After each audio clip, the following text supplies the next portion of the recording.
So, welcome to the Sharon Fitzmaurice podcast. And my guest today is Conor Nolan, 26 from County Cavan. Conor studied theoretical physics at the University of Galway and now works as a software engineer. But most importantly, Conor is a mental health advocate, an author, and a public speaker. His book Normal was released in August 2020, and he has been delivering talks in schools and colleges around Ireland since. You're very welcome, Conor. Thank you very much. Thanks for having me. Lovely. So I came across you on Instagram and you were speaking, I think from your car was one of the first videos that I had seen. Yes. And I liked it for two reasons. The first was your authenticity, how you were just being yourself. But the second was you were talking about comparing yourself to others. And that really struck me because it's something that is seen more and more now, and especially for the younger generation, comparing themselves to images on Instagram of the perfect life, the perfect clothes, the perfect everything. And we know that some people just show the best of themselves, and behind the scenes, it can be a very different story. So well done, because it did catch my attention, Conor, and I'm sure it Thank caught you. many others as well. So following from that, and I checked out your page, your website, all of those things, and I thought, you know what, you deserve more platforms to hear your story, Conor. So delighted that you're here today. Thank you very much. Thank you. Good. So you're all of those labels, as I say now. But if we go back to the young Conor and what he Yes. was like growing up and what led you to what you're doing as a mental health advocate, but also where you went in your college life and all of that. What was young Connor like growing up? Yeah, and you know what? It's funny. I'm actually the eldest of four, and my youngest brother is 8 years of age, and myself and the youngest lad were very, very similar. So I'm I kind of get to watch myself grow up again, through him because like even teachers were saying like myself and him are very similar. So when I was a kid, like I was told I was very wishy and I was very chatty and all this kind of stuff, and but where the mental health stuff started was I was diagnosed with anorexia nervosa when I was 12. So growing up, like I loved football, and I always say in every talk, I'm from Cavan. We're not the best footballing county in the country, but we try our best. Like I'd often say, the only thing stranger than COVID in 2020 was Cavan with an Ulster, but I loved it, and I had aspirations of playing county football. My younger sister actually has surpassed me now; she's made the panel. So I loved football growing up, but I very quickly realised that I wasn't very technically gifted as a player, and I realized that if I was going to be a good player, I'd have to brute force it, be fitter and be faster than everyone else. So at the age of 12, like I started doing push-ups and sit-ups and going for runs, this kind of thing. And not the kind of thing that you see a young child doing, but I was doing it for the right reasons. There was a positive motivation behind it, and I became a better player. I became fitter and I became better on the pitch. But I've learned in hindsight that anorexia, I've learned through counseling that apparently they say that it forms in the brain sometime between the ages of 4 and 7, and then it's triggered later in life, sometimes by a change. So for me, the transition from primary to secondary school was a big thing. And this is a lot of the reasons why you often see teenagers develop anorexia around that age, around 13, 14.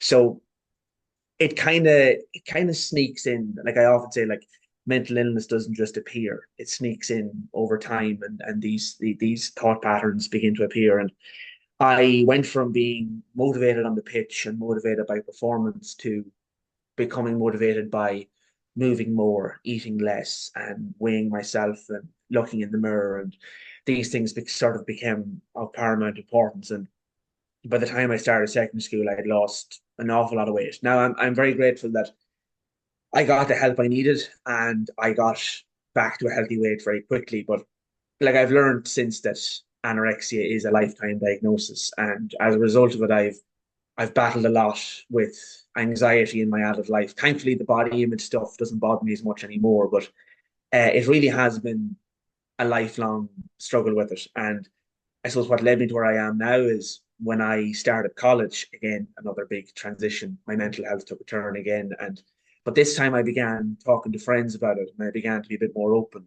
And what I realized was the more open I became about my stuff, other people began to follow suit. It was like one domino fell and more followed. And I began having conversations with friends of mine about mental health or about struggles in general. And one thing led to another, and I realized, you know what? I said, I'd love to have this kind of a chat with, every person on the planet. And then that led me to my idea of writing a book. And then all of a sudden, I'm talking in schools and colleges. One thing just leads to another. Brilliant, Connor. I love that. And when you're explaining your story, as many of us do, we brush through it quite quickly because we've been through the story. We're, Yes. out the other side.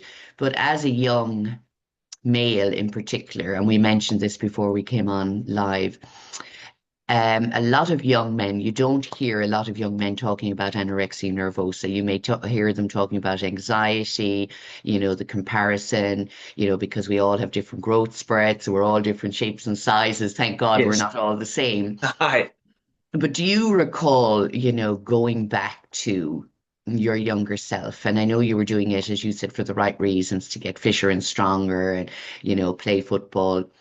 But did you compare yourself to other boys your age, that you didn't look right, you didn't feel right in yourself? Like, what were the thoughts going through your mind at the time? Can you remember?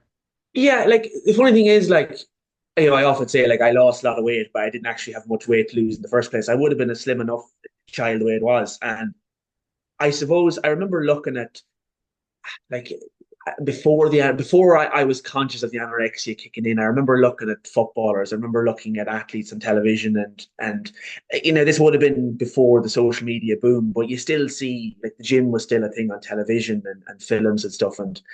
And I saw this kind of thing of male performance, and I wanted to embody that in some sense.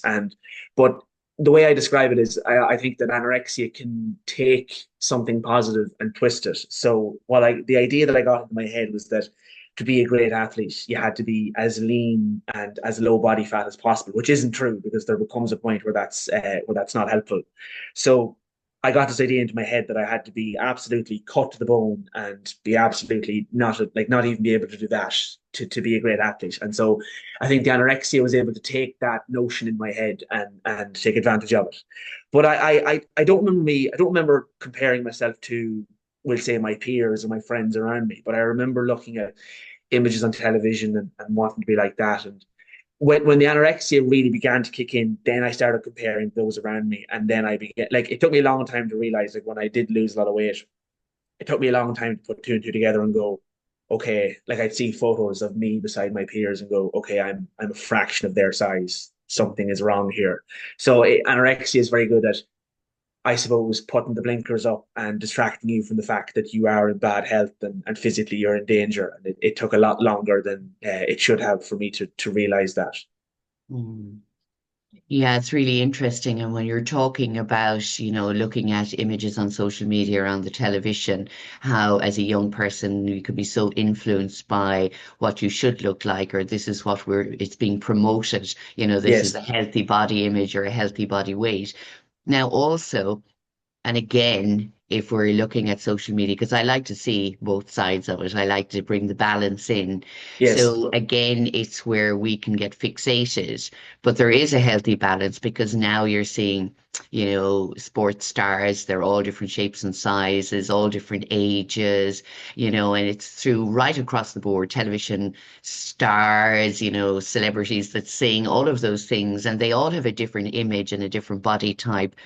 And it's accepting nearly now, I would believe, at my age, and I'm older than you, Connor, that we can be all shapes and sizes, and yes. it's how we feel inside that's the most important thing.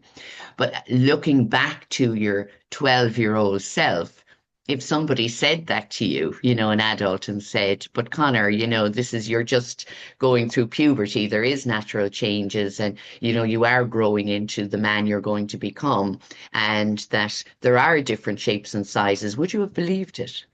No, I think it would have bounced off me. And I think, do you know what? I think one of the insights I've gotten as I've gotten older is that certain things don't sink in when you're younger. And even, like, when I compare being, say, 19, 20 to being 26, there's some things that don't sink in. And then one day they do. And, like, because, like, even I think even in your teenage years and your 20s, I think everyone's very bad for comparing. And I would imagine that even before social media, there would have been a bit of that. And I think as you get older, you kind of go, do you know what? As long as I'm happy in me and as long as I'm getting my things done, that's all that matters. It doesn't matter what the person next to me is doing. And there's a great sense of peace, I think, that comes from that, from accepting yourself the way you are. But definitely at age 12, no, that message would have just gone in one ear and out the other for sure. Yes. And again, I think it's something that adults forget. We were all that little child inside at one stage, and we had our insecurities about ourselves. And again, as you start going through puberty and adolescence, well, you do compare yourself to others and, people that have boyfriends and girlfriends, what they're wearing, what they look like, Aye, how confident they are, how sporty they are. And then you're looking down on yourself and what you haven't got. And it's somewhere that we tend to focus, isn't it? We go yeah, towards the negative bias. So how then, because you're talking to lots of young people in schools and everything. So what I was really interested, because and this is something that I share a lot when I talk about one of the first talks I ever did in a school, Connor, and I was talking to a group of transition years, male and female. And I said, and I remember saying it, and I still say it to this day to adults of all ages, the most important relationship you have is with yourself. And they yes. were 17, 16, and 17-year-olds, and they all burst out laughing and said, "Oh, yeah, we're gay. We love ourselves." I burst out laughing as well because it just brought me back to being 16 or 17 and not understanding, having a relationship with yourself. A relationship was always with somebody else, your parents or siblings or friends or, boyfriends, whatever it was. But even saying it out loud, I could hear myself at 16 or Yeah. 17 laughing along with them, going, "Oh, yeah, my relationship with myself." So I went to just ask, if you look in the mirror, how do you view yourself? And everything was on the outer layer, the physical layer. There was nothing about how I felt inside. Even though a lot of young people are going through, struggles emotionally and mentally, but it's the physical they focus on, just like you Yes. focusing on the physical that developed into anorexia nervosa.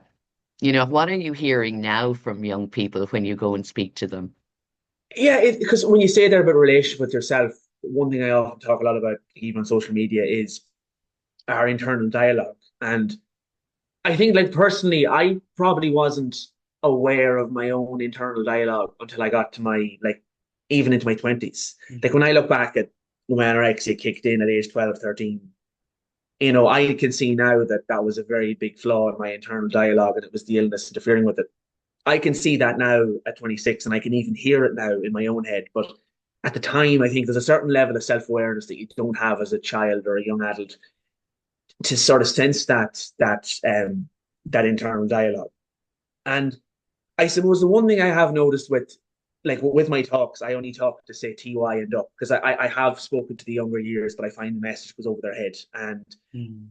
they're open minded to that message, but I am aware that like you do see the odd rolling eyes when you talk about the relationship with yourself or when you talk about um I suppose how you speak to yourself and negative thought patterns. There are the odd rolling eyes, but my hope is that when the consciousness of internal dialogue does kick in, maybe in later years, they'll remember what I said. That's my hope. Do you know what I Mm. mean? So yeah, it does. I find that when you speak about that kind of stuff, it definitely lands the best with say college students because they are that bit older and that bit more self-aware and mature. But with school students, it lands for some and not for others. But again, as I say, my hope is that it sticks with them long enough for them to remember it. Yeah. So again, I suppose I go back to, and we look at your, young self. We'll say that you're still fabulously young, but your very young self. What do you think could have changed the outcome for you of developing anorexia nervosa? Was there anything that could have changed your trajectory? And again, as we look back in hindsight and you say, well, it has helped me so much and I'm now helping others. But if you look back to your very younger self, is there anything that could have changed you developing anorexia nervosa? It's a great question. I often wonder because of the way it was explained to me in counselling is that the illness is there and then it's triggered in later life. So I often wonder, given the fact that I know that now, I often wonder is it a case that it was inevitable? So you could argue one point that if you could address the triggers. But in my case, the triggers were periods of change, which are inevitable in life. Because it's funny, like leaving primary school, leaving secondary school, and leaving college, like those three transitions on the button, all three of them fried my mental health. So you can't really take them out. But one thing I've noticed is, and I'd be curious to know how other people with anorexia feel about this. I have a theory that the basis of anorexia is a feeling of inadequacy. Because when you think about the idea of starving yourself and losing obscene amounts of weight, I often kind of refer to our cave person mentality. One of the fundamentals of humans is don't starve and find enough food and so on. There's a very interesting book called Atomic Habits by James Clear, which goes into that in more detail. And I often say, well, anorexia must be so powerful if it's able to override that natural instinct that we have. And in some sense, I think this chronic feeling of not being good enough, because I remember when I was losing weight, the next pound, I'll be happy at the next pound, I'll be happy at the next pound. And now, like in my 20s, I'm an ambitious person, but sometimes I notice that I treat milestones in the same way that I treated weight loss when I was 12. Just the way that I would look for a promotion or the way that I would look for the next milestone with my public speaking, it's done with the same sort of aggressiveness as I would have with my weight loss when I was 12. So I'm very conscious that if I'm aiming for something, I say, okay, Conor, it's good to be ambitious, but are you ambitious for the right reasons? Do you want this progress for the right reasons, or are you chasing the magic dragon? So in some sense, yeah, I think there's an idea that something's missing. There's a feeling of inadequacy. There's a feeling of not being good enough that maybe was in me from a young age. And to this day, I don't know what caused that. And I might never know, because they say that we, even in counselling, when you delve through your childhood memories, the further back you go, the more fainter the memories are. So I think the best way to combat anorexia for anybody is, how can you address that feeling of not being good enough? And Mm. because even in myself now, I don't like I went to the gym was a big part of my life from the age of 15 onwards, and still is. But I don't compete in powerlifting anymore. The gym isn't as big of a part of my life as it used to be. And I look in the mirror now and I can say, right, I'm not in the same shape I was in when I was 24. But I say that now with a level of acceptance that I never thought possible. And I think the reason for that is the ambitions I have in life have moved away from the gym and they've moved into public speaking in my career. So how I measure myself in terms of feeling good enough has changed. Mm. And it's a much more kind of a positive sense. And so I think if you can increase a person's self-esteem, or if you can empower them to do that, I think you can mitigate the effects of anorexia. So I don't know how I would have, it's interesting. I don't know how I would do that with my 12-year-old self, but I think if I if I could if I could go back to my 12-year-old self and speak to him and say, look, you're good enough the way you are. You don't have to strive to be this image that you have in your head. You're good enough the way you are, and that's going to sink in for you as you get older. I think that's the thing that could have stopped it, or at least mitigated the effects. Yeah, absolutely. And again, as I said, we can look back in hindsight, and Yeah, a gift of say, oh, hindsight. absolutely. And again, how did your family respond to all of this going on? Were they aware of your level of, well, we call it destructive behavior, where others might have seen it, he's training really hard, he's Hi. doing great, look at him, he's so motivated. Was there awareness that you were hurting yourself? There was, I remember like talking with my mother about it. A friend of my mother's, her my mother's friend's child had gone through anorexia. It was her daughter, I believe. And so my mother she'd seen this film before, and she was very aware to the signs. Excuse me. And she pulled me aside many a time, and I talk about this in my book, where my mother pulled me aside, and the worry in her eyes, and I remember going, no, no, I'm fine. And deep down, I wanted to say, Jesus, Mammy, I am terrified. There's something going on here, and like I'm in the passenger seat. I'm not driving this car. This car has come off a cliff, and I don't know why. The way I describe it in my book is, I compare anorexia to being possessed, like a horror film. It's like you're there, but you're not driving. There's something else in control. And I knew in the back of my mind I wasn't eating enough. I knew I was overexercising, and I knew that I was losing weight, and I knew that it wasn't going to end well. But I didn't want to stop it. And there's a gentleman called Sean who speaks about anorexia on Instagram. I follow him, and he says that he said on a podcast recently, he said, part of you doesn't want to stop losing weight because you're proud of it. And that's where I go back to the whole thing of there was a sense of feeling good enough. It was almost like most people find it hard to lose weight, and I've now lost weight to the point where I'm unhealthy. Some part of your mind sees that as an achievement, and you don't want to let that go. But my family did everything they could to help me, and like it definitely puts a strain on families. It really does, and like I put my parents through hell, and I know that. And like I was had quite young, like so, like when I was 12, 13, my mother and father were 33 and 37. So they were like, I've got friends who are 30, and I think, God, they can barely look after themselves. How would they handle looking after an anorexic child? And I remember, like, this is why I think awareness of these things is so important. I remember when I got the weight back on, and I went to see a doctor. Basically, the doctor checkup was to make sure that the weight loss hadn't stalled the puberty process. And so they were looking for things like pubic hair and all this kind of stuff. And thankfully, I was okay. But this nurse came out and she said, come out with a clipboard. She said, yeah, Connor, all looks good. And then she turned to my mother and she said, we need to be quite vigilant of these things. And I remember, I'll never forget the day I died, Sharon. My mother's face just fell. And I was 13. I didn't know what the word vigilant meant. We got out to the car, said to my mother, says, what did the nurse mean? My mother looked at me, she said, well, Connor, basically what she said there was myself and your father missed the boat. And I never forgot. Like when my parents are brilliant people, my mother felt a great sense of failure in that moment.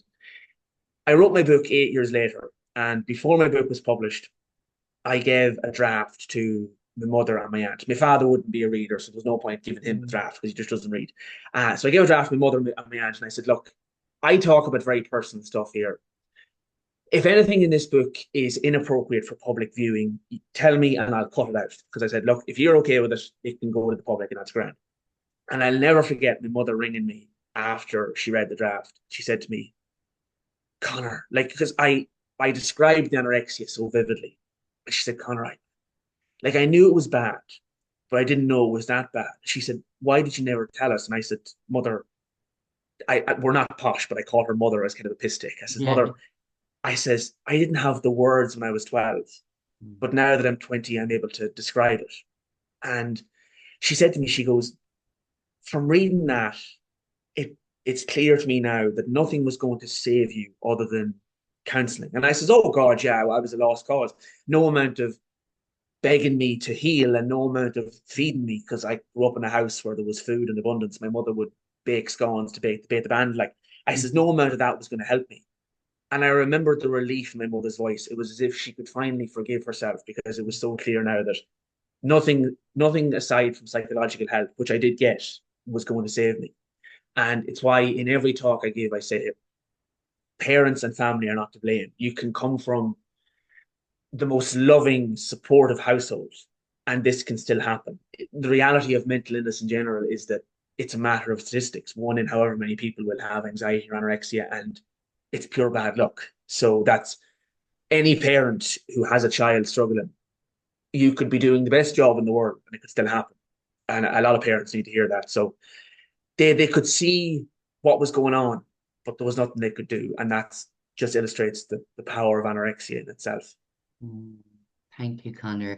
It's so lovely to hear that and what you expressed as well as a 12-year-old. You don't have the emotional intelligence, the words to be able to speak, Yeah. but inside you're like, there's something really wrong, mammy, but I'm too afraid to say it because you were Yes. getting the reward of losing the weight. And, that was a reward, even though it was punishing yourself. You were looking more at the reward, which was damaging you. And as a Yes. parent and myself as well, you know, and I love that you said that, the parents can do everything in their power to help their children. And sometimes they need support, they need professional support.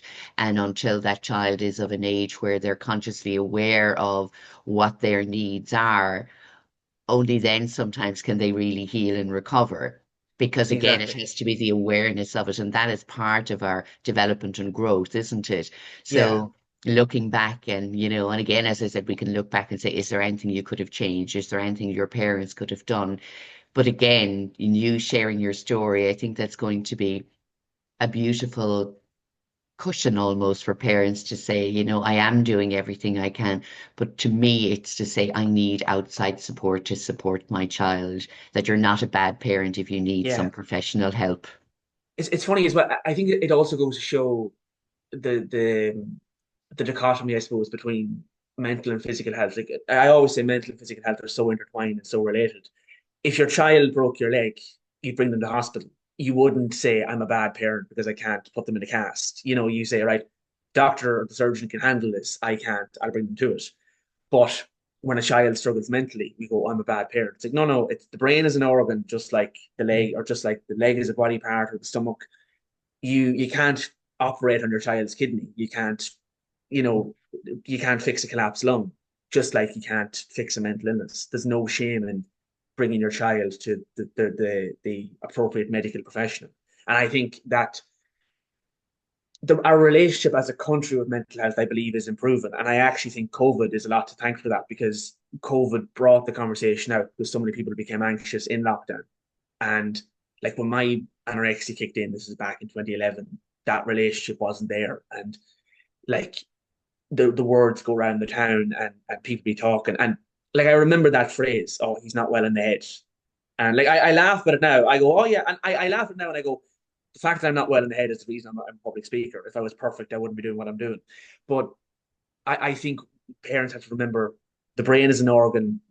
There's nothing mental illness. The key word is illness. It's an illness, and you go and you get it addressed, and you do everything you can to work on it. So I think we have to keep that in mind as well. Absolutely. And also to know that not every child is the same. As you said, you grew up with 100%. siblings, it's very similar in different ways to you. But again, as a parent, you'd look and say, well, how come he turned out like that and the rest of them didn't? And they're the questions parents have and adults have. But again, it's our perception of how we see things and how we view ourselves as well, even as children. I mean, there's outside stimuli that we're not even aware of that is Yes. influencing us as children. And even as adults, we're being influenced by advertisements, social media, how we should look, what we should say. This is the right thing to do. No, do. I remember years ago, it was like, coffee is good for you. And then 2 years later, coffee is really bad for you. And people used to laugh and say, is it feckin' good or not? And I said, Yes. everything is good in moderation if you Yes. like it. And if it's hurting you, well, then it's obviously not good because it's not making you feel good. But that's the difference in the things that we consume, whether that be food or drink or anything like that. But the information we consume in our mind, it's not just words and pictures and images, it's the emotions that are attached to it, isn't it, Connor? And then 100%. what it triggers in our behavior. So that is the thing I always, in my practice, I look at people and I say, well, let's go back to the thoughts of the time and what emotions were around it and what was the behavior like afterwards, and people start linking it together and realizing, oh, yeah. And so, like you said you can't be aware of all the thoughts you are, but your first memories are of, I need to get more motivated. I want to be more sporty. So that to you was losing weight and looking like these, you know, Yes. whatever they were, sports stars that looked so lean and fit and everything. As you as a child were never going to be that until you grew up anyway. Yes. Exactly. But isn't it amazing how as children we're so influenced by what's on the Exactly. television or what's on social media, and that we feel, even as a child, that we have to look like an adult. Yeah, it's funny, like, because when you say there about the things that we're taking in, I remember giving a talk once in my workplace. I said diet is so important, but we have a mental diet as well as a physical diet. If you're, again, like as we say about comparing on social media, if you're constantly scrolling through other people's lives, you're eventually going to feel bad about yourself because, oh, this person on holidays, this person's engaged, this person bought a new car. You're not seeing their bad days, you're only seeing their good days, and you're comparing their highlights to your everyday life. So that's your mental diet. But if you were scrolling through, mindfulness stuff, where you were scrolling through something different, something you're interested in, or if you're reading a book, you mightn't go down that comparison rabbit hole, and you mightn't feel as bad after it. So I think that's something in the digital age where we're all glued to screens all the time. And even from a young age now, we have to be so conscious of what we're consuming mentally as well. And like I see that, like, my 8-year-old brother glued to YouTube and glued to all this stuff. And my mother is very vigilant. She goes, right, what are you watching now? What's this? She keeps a tight eye on it. And as all parents do, the whole, like, it's funny. Like, I often feel like I have kids of my own because I grew up with young siblings. And it's like, you hear that term screen time, oh, limit the screen time, keep it down. So we're taking in stuff from a young age. And again, when we are at that impressionable age, they say now you have young Irish kids now, they say they have the Disney accent. They have these American accents from what they're watching. So we're so impressionable from a young age. We really are. Yeah. And again, that screen time, I don't think it's about even limiting the time, but it's what they're watching, as you said, Of what they're course. consuming. Yes. So again, as parents, yes, we have to be vigilant. And in my time growing up, or my kids growing up, they didn't have much choice. And I Aye. didn't even have a mobile phone till I was 28, Connor. So it wasn't even an influence on me and my own mental health. But again, that was through my story of, what I experienced. And that's what I mean. Everybody has a different story when it comes to, but we all have mental health, you Yes. know. As you said, we all focus on the physical health, but we have our mental health, our emotional health, and our spiritual health, which is our values and beliefs and all of those things. And I think that people focus so much on the physical health. But now it's being talked about more and more about the mental health, but even the emotional health, that's what I would speak about quite a lot. And that's Yes. why I asked you, how did you feel? Because Yeah. it's the feeling is so important.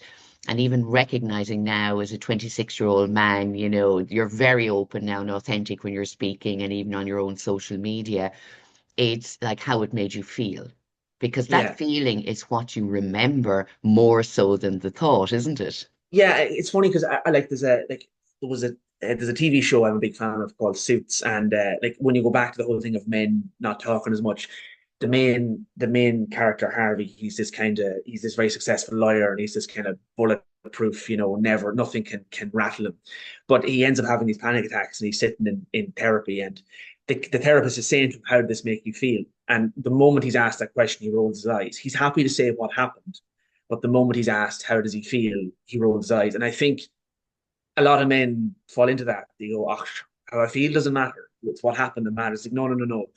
For you, how you felt is so important. And one thing, like, if I try and keep my content applicable to both young men and women. But if I'm talking in an all boys school, which I've done a few times, I really hone in on that thing of like, there's no shame in feeling X, Y, Z. There's no shame in breaking down. Like, one thing I say to young men is, if your friend rings you at 2:30 in the morning, answer that phone, because you could be saving a life. Mm. And I say, like, there's a young lad mentality in Ireland. It was certainly present when I was growing up, and I imagine it's still there now.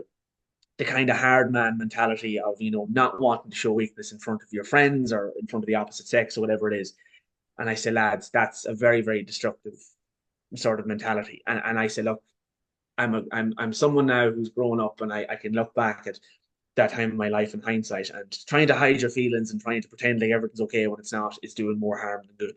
Mm. And I say to young lads, if a friend comes to you, it doesn't matter if he's worried about his homework or worried about something far bigger than that.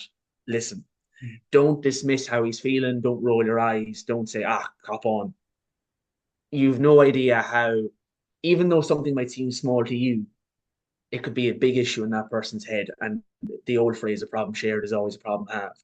So I really try and push that to young men to be open about how you're feeling and be receptive. Is the right word. Be open to hearing about the feelings of others if they come to you. And because it's a great honor if someone trusts you with their problems. So be open to that as well. I think I do think young lads are starting to, it is starting to sink in, but there's a lot more work to be done, definitely.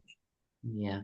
And again, it's through hearing it, so that's why I just admire yourself and Tiernan, which we'll talk about in a few minutes, is the work that you're doing in schools and colleges and going out and speaking to young men and women.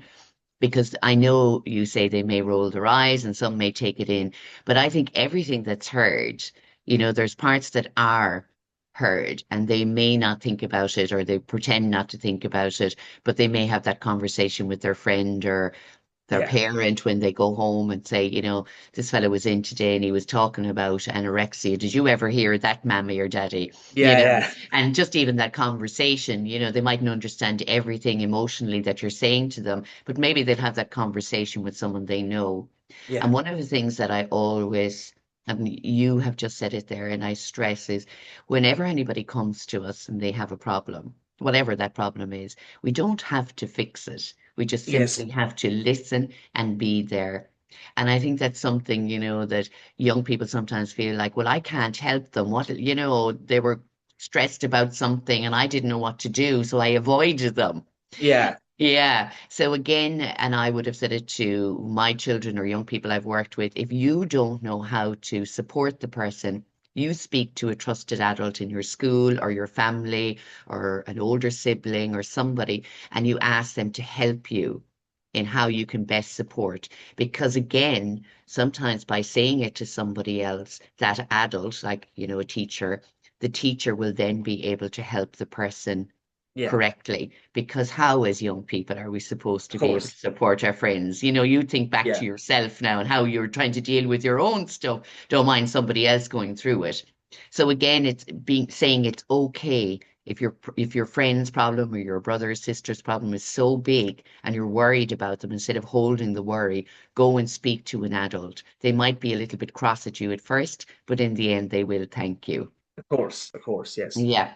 So your work with Tiernan. Yes, Yes, so he's your business partner in normalmentalwellbeing.com, and you were co-funded by the European Commission through the European Solidarity Corps for a year-long project entitled Normal Mental Wellbeing, and you deliver talks in schools and colleges to 15 and 25-year-olds. And I love this, that you collect anonymous surveys from students to gather their outlooks on mental health both before and after your visit.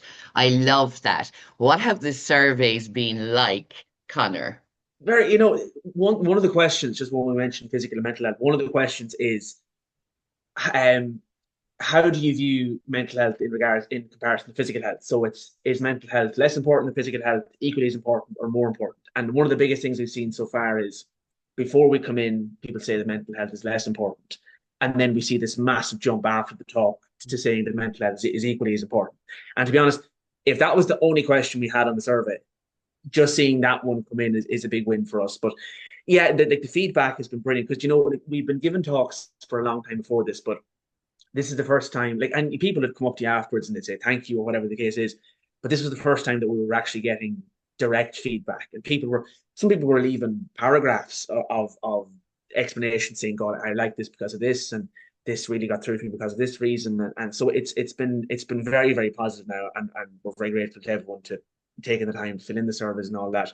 So yeah, no, it has. It's been like one of the questions we have was what factors do you think play an important role in your mental health? So those sleep, diet, phone use, all this kind of stuff. A lot of the scale students, they had phone use as not being important for their mental health. And then after the talk, they go, "Oh, right, if I'm staring at my phone all day, that is actually a problem." So we're glad to, because I remember when I was giving talks in the first couple of years, I never mentioned phones. And then I was speaking to, it was actually, I went into my old school this year, and teacher said to me, they asked me what the content was about. And the teacher just goes, "Do you mention this?" And I said, "Mary, oh my God, I never have, but I need to." And I threw it in and I said, "It's the most important thing. It's been staring me in the face and I forgot it." So yeah, it has been very positive feedback so far. And it's again, it's the things that I needed to hear when I was 15, 16, 17, how lifestyle has a massive impact on your mental health. Because one thing a teacher said to me was, like, I believe counseling is so important. But she said that for some students, they tend to think that counseling is going to fix everything without them doing any work, which isn't the case. There's so many lifestyle elements, like for young people, not getting enough sleep. And I know it seems like an obvious thing, but if you're not getting enough sleep, you're going to be rattled, you're going to be anxious, you're not going to be able to handle your workload. So like that's a huge one. And again, when you talk about sleep for young class, some of them kind of go, "Oh, here we go." But I'm like, no, I promise you now, get 6 hours sleep for a week and then get 8 hours the next week and see the difference in how you feel and come back to me. So Yeah. that's another example of what we kind of stress. That is amazing.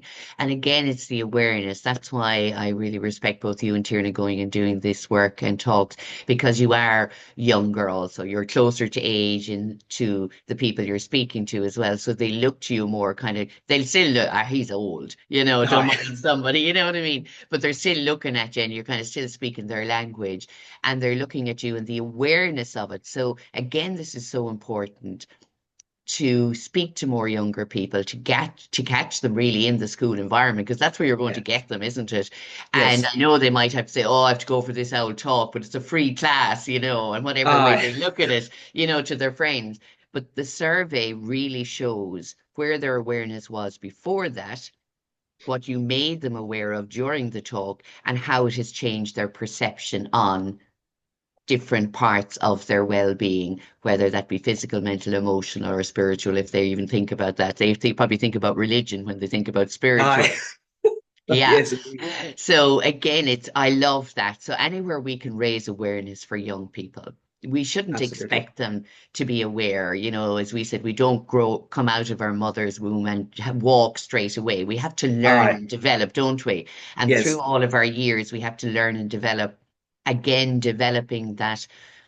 And I don't even want to say positive mindset, because we need the negative also to show us, where we are lacking in ourselves and how we could be more positive and kinder to ourselves, because that is part of our development, isn't it? And even Yes. you're doing this work, Connor, and the longer you're doing it, as I'm in 54 now in a few days' time, and I'm constantly learning, Connor.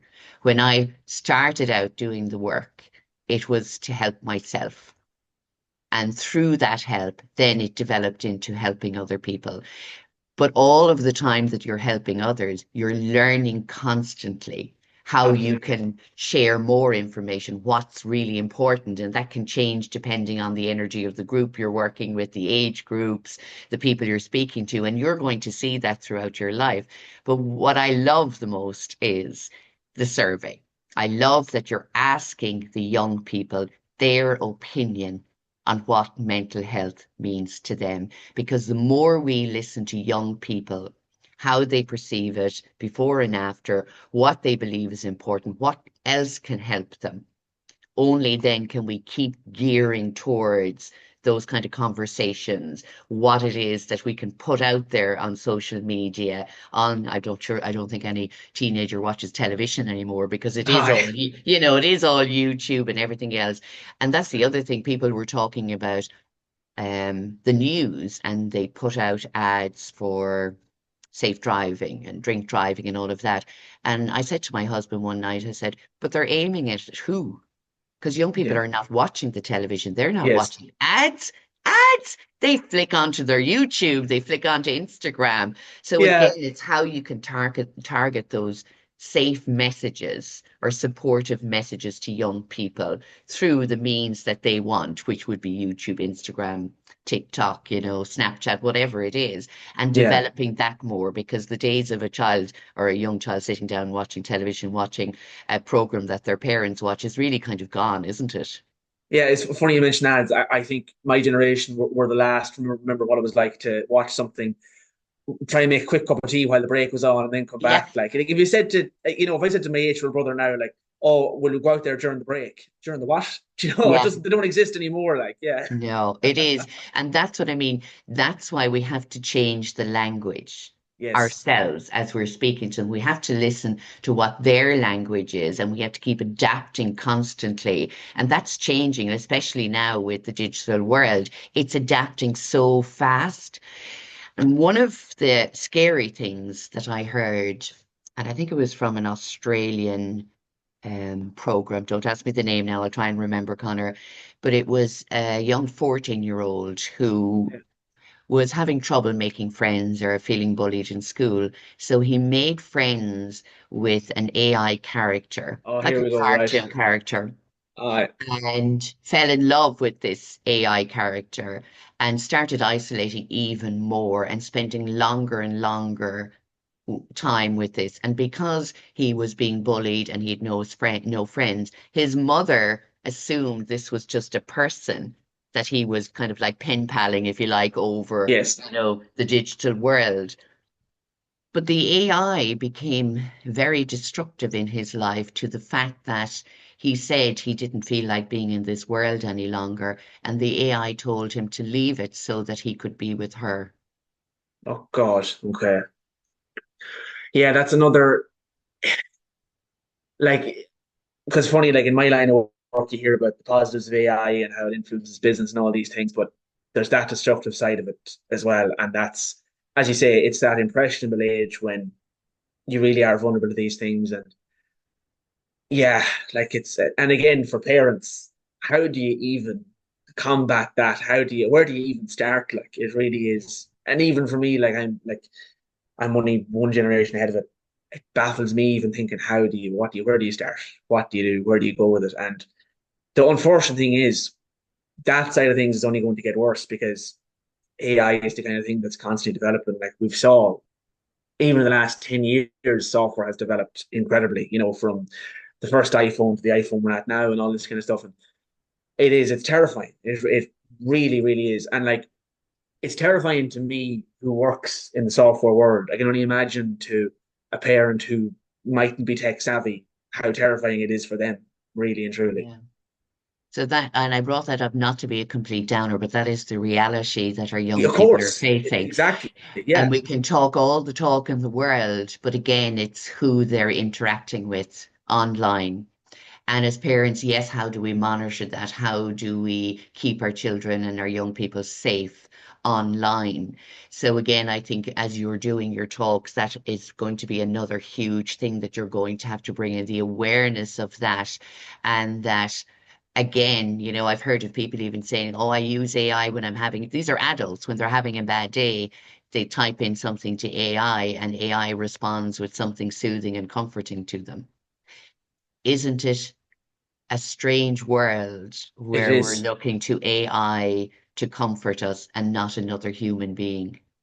And it's funny. Like there's a couple of people I follow in the fitness world who are coaches, and they say like they joke and say, "Oh well, I may as well get all the clients I can now before AI takes over," because it's this idea that AI gains knowledge so quick, far quicker than the human brain ever could comprehend, and it will get to a point where the AI can tell you how to get fitter, get faster, get stronger, better than a human can. But the one thing AI will never fully replicate, and it'll try, it's that element of human connection. And I think, as we're saying here, it's so, so important. We're a sociable species and we need that human connection. And I think the best thing we can do for young people in particular is keep preaching the importance of that. Because there was a funny story about a pub somewhere down the country. I think it was in Offaly, and they had a sign in the window that said, "We don't have Wi-Fi, we have conversation." And that Yeah. was even 10 years ago, long before AI was a thing. And you know, we are becoming, like, even I see it in my own age group, we are becoming less sociable.